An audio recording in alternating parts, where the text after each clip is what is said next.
यावर्षी किती लोक सहभागी असतील, चालतायत असा आपला प्रशासनाचा अंदाज आहे वारीवर? अधिकृत दिंडीतील एखाद्या वारकऱ्याला जर तो मृत्यू पडला तर त्याच्या वारसांना 1,00,000 रुपये आणि तो जर जखमी झाला तर त्याला 25,000 रुपयाचं अनुदान देण्याचा आम्ही निर्णय घेतलेला आहे. ही अत्यंत दुर्दैवी घटना आहे आणि या घटनेमुळं आम्ही सर्वच जे काही यंत्रणा आहे त्या सर्व यंत्रणांना अलर्ट केलेला आहे. गर्दीच्या ठिकाणी स्पीड तर असू शकत नाही, परंतु त्याचा ताबा सुटल्यामुळे हा प्रकार घडलेला आहे. रामकृष्ण हरी माऊली जय हरी. श्री संत ज्ञानेश्वर महाराज यांचा आषाढी वारी पायी वारी सोहळा सुरू आहे आणि आज सोहळ्यातील 7वा दिवस. आजचा मुक्काम हा माऊलींचा वाले या नगरीमध्ये असणार आहे. आपल्यासोबत संत ज्ञानेश्वर महाराज पालखी सोहळ्याचे प्रमुख ॲडव्होकेट राजेंद्र उमाप साहेब आहेत. त्यांच्याशी आपण संवाद साधणार आहोत. सर, आज 7 दिवस झाले पालखी सोहळा सुरू आहे, कसा सुरू आहे त्याबद्दल काय? श्री संत ज्ञानेश्वर महाराज संस्थान कमिटी आळंदीच्या वतीनं आषाढी वारी पालखी सोहळा 2026 8 जुलै रोजी प्रस्थान झालं. आज वाल्हे पुरंदर येथे दुपारपासूनच पालखी विसावलेली आहे. आजचा मुक्काम या ठिकाणी आहे. आपण जर पाहिलं तर पहिला मुक्काम आळंदी येथेच गांधीवाड्यात असतो, दुसरा मुक्काम 2 दिवसाचा पुण्याला असतो, तिसरा सासवडला 2 दिवसाचा असतो, जेजुरी आणि आज वाल्हे. या आषाढी वारीमध्ये आम्हाला जे प्रकर्षाने जाणवलं ते म्हणजे अफाट आणि उत्साही गर्दी. म्हणजे ज्या पद्धतीनं आम्ही गर्दी एक्सपेक्ट केलेली होती त्याहीपेक्षा अधिकची गर्दी या ठिकाणी यावेळेस आम्हाला पाहायला मिळते. आधीपासूनच आम्ही त्या पद्धतीनं नियोजन केलेलं होतं.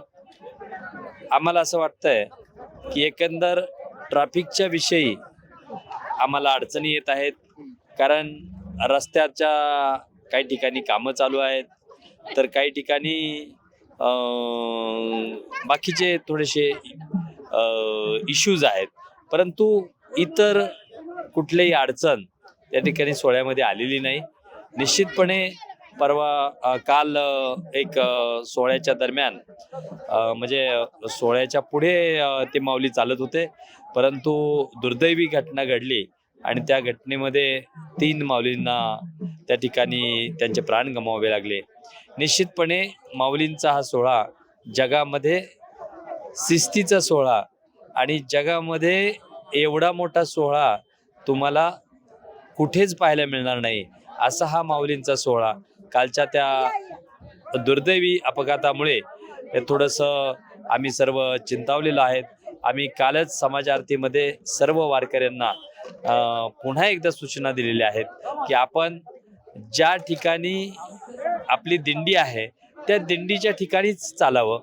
आपली जी चाल आहे ती रस्त्याच्या डाव्या बाजूने असते आणि रस्त्याच्या उजव्या बाजूनं आपली जे काही वाहनं आहेत ती चालत असतात. त्यामुळे आपण त्या ठिकाणी कुठल्याही परिस्थितीत उजव्या साईडला जाऊ नये किंवा कठड्यावर सुद्धा बसू नये अशा प्रकारच्या सूचना सर्वांना केलेल्या आहेत. त्याचप्रमाणे जी काही वाहनं आहेत त्या चे जे चालक आहेत त्यांना देखील सूचना केलेल्या आहेत की आपण ते काळजीपूर्वक सर्व या ज्या काही वाहनं आहेत ते आपण चालवावीत अशा प्रकारच्या सूचना दिलेल्या आहेत. ज्ञानेश्वर महाराज संस्थान कमिटीच्या वतीनं आम्ही यावर्षीचा जो काही पालखी सोहळा सुरू झालेला आहे तेव्हापासूनच निर्णय घेतलेला आहे की ज्ञानेश्वर महाराज संस्थान कमिटीच्या अंतर्गत जेवढ्या अधिकृत दिंड्या आहेत त्या अधिकृत दिंडीतील एखाद्या वारकऱ्याला जर तो मृत्यू पडला तर त्याच्या वारसांना 1,00,000 रुपये आणि तो जर जखमी झाला तर त्याला 25,000 रुपयाचं अनुदान देण्याचा आम्ही निर्णय घेतलेला आहे. कालच्या घटनेमध्ये देखील आतापर्यंतची जी माहिती आमच्यापर्यंत येत आहे ते 1 नंबर आणि 7 नंबरच्या दिंडीमध्ये ते चालत होते. निश्चितपणे आम्ही त्यांना योग्य ती मदत करणार आहोत, परंतु ही अत्यंत दुर्दैवी घटना आहे आणि या घटनेमुळं आम्ही सर्वच जे काही यंत्रणा आहे त्या सर्व यंत्रणांना अलर्ट केलेला आहे आणि सर्वांना सूचना केलेल्या आहेत की आता तर एवढी गर्दी असताना देखील असा हा प्रकार घडणं हे अत्यंत दुर्दैवी आहे. कारण गर्दीच्या ठिकाणी स्पीड तर असू शकत नाही, परंतु त्याचा ताबा सुटल्यामुळे हा प्रकार घडलेला आहे. निश्चितच याची दखल घेऊन पुढच्या कालावधीमध्ये अशा प्रकारच्या कुठल्याही घटना होऊ नये याच्यासाठी आम्ही सर्व यंत्रणांना कल्पना दिलेली आहे. आता तरी यावर्षी किती लोक सहभागी असतील, चालतायत असं आपला प्रशासनाचा अंदाज आहे वारी सोहळ्यासोबत? आम्ही आळंदीवरून ज्यावेळेस निघालो त्यावेळेस माननीय मुख्यमंत्री महोदय असतील किंवा श्री ज्ञानेश्वर महाराज संस्थान कमिटी असेल, आम्ही वारकऱ्यांना, सर्व माऊली भक्तांना, नागरिकांना आवाहन केलेलं होतं की आपण सोहळ्यामध्ये पुण्यातून सहभागी व्हावं.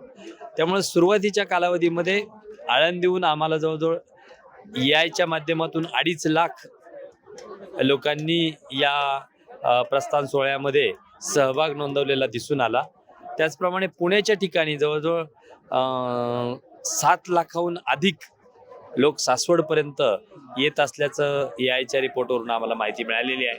आत्ताचं सासवड ते जेजुरी किंवा जेजुरी ते याच्यामध्ये अजून माहिती उपलब्ध झालेली नाही, परंतु निश्चितपणे यावर्षी अनेक पटींनी गर्दी ही जास्त आहे. शासनाकडून वारी सोहळ्यासाठी काय काय सुविधा उपलब्ध करून दिल्या जातात? शासनाकडून चांगल्या प्रकारच्या सुविधा वारकऱ्यांना मिळत आहेत.